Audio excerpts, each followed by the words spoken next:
Have you ever tried to play a game with no rules? It's just chaos, right? Well, now imagine trying to run the world's largest democracy without a rule book.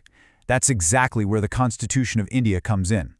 It's the ultimate guide for a nation of well over 1 billion people.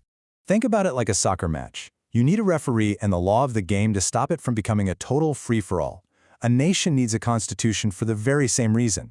It's the framework that makes sure there's a level playing field for everyone, and it's what allows a fair, functioning society to even exist. Okay, but let's scale that up, way up.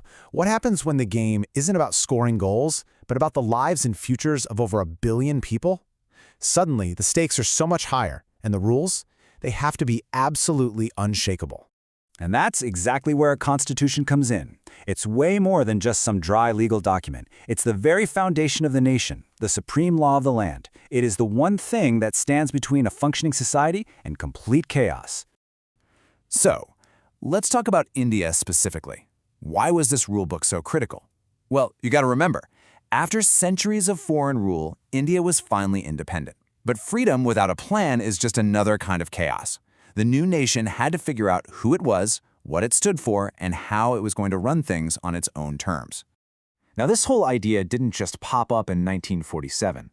Not at all. The journey to creating the Indian Constitution was a long, long road, stretching back through centuries of really complex history. I mean, you can trace the ideas all the way back to the principles of Emperor Ashoka, through the long years of colonial rule and the British Raj. Every single chapter of India's past just added more fuel to the fire for self-rule. So when the Constitution was enacted in 1950, it wasn't just a new law. It was the finish line of a centuries-long marathon for freedom. So, who are the people who actually sat down and wrote this incredible thing?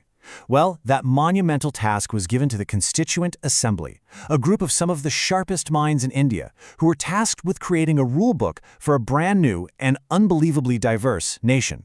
And get this wasn't some tiny little group meeting in a back room. We're talking about 389 members, representing every single part of the country. Even after partition, when the number dropped to 299, the sheer scale of it was just unheard of. 2 years, 11 months, and 18 days. Just let that sink in for a second. This was definitely not a rush job. It took them almost 3 full years of debating, drafting, and relentless hard work to get it right. And the price tag? 64 lakh rupees. Now, you might hear that and think, doesn't sound like a ton. But you have to remember, back then, that was a huge amount of money. It just goes to show you how vital this project was for the future of the nation. And at the very heart of it all was the drafting committee, and its chairman, the brilliant Dr.Br.Ambedakar. His vision, his legal expertise, and his deep, deep commitment to justice and equality really made him the chief architect of the entire document. Okay. Here's a cool little fun fact for you. You know what the official seal of the Constituent Assembly was? An elephant. Which, when you think about it, is pretty perfect, right? It symbolizes strength, wisdom, and, the truly mammoth task they had in front of them. All right, so if the Constitution is the body of the rule book, then what's its soul? Well, that would be the preamble. It's the opening statement, the mission statement that lays out the core values and the big promises of the entire thing. I love this quote from the great legal scholar N.A. Palkhivala. He called the preamble the identity card of the Constitution. And honestly, he hit the nail on the head.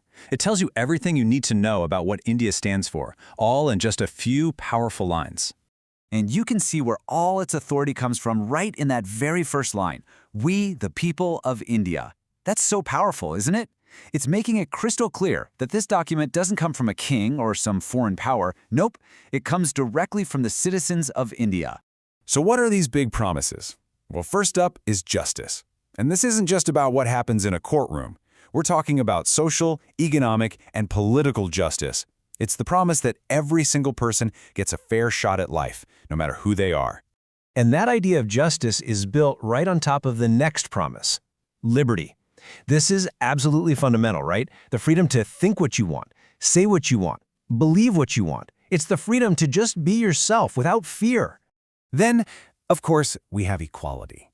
This one is huge. It's the promise that everyone is equal in the eyes of the law and should have equal opportunities.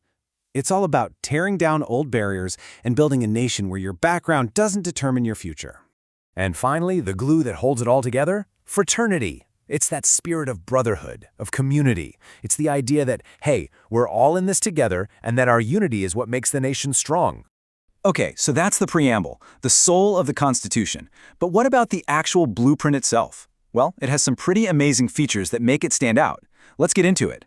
For starters, this thing is massive. Seriously, it is the longest written constitution on the entire planet.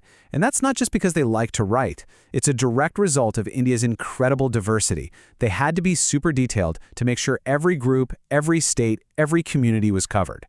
And the people who wrote it were incredibly smart about it. They didn't try to reinvent the wheel. They looked at constitutions from all over the world, from the UK, the US, Ireland, you name it. They basically went on a global shopping spree for the best ideas and then adapted them to fit India perfectly. And one of its most brilliant features is how it's both rigid and flexible. It's kind of like a giant tree, you know? It's got these deep, strong roots, the core principles, that are really hard to change. But its branches are flexible. They can be amended. This allows the country to adapt and evolve over time. Which really brings us to the big question, doesn't it? We live in a world that is changing faster than ever. So how can a rule book that's over 75 years old still be the guide for the biggest, most dynamic democracy on Earth? Well, I think the answer is in its brilliant design. It was built to last, but it was also built to adapt. It's a living document, not a museum piece. And that's pretty amazing when you stop and think about it.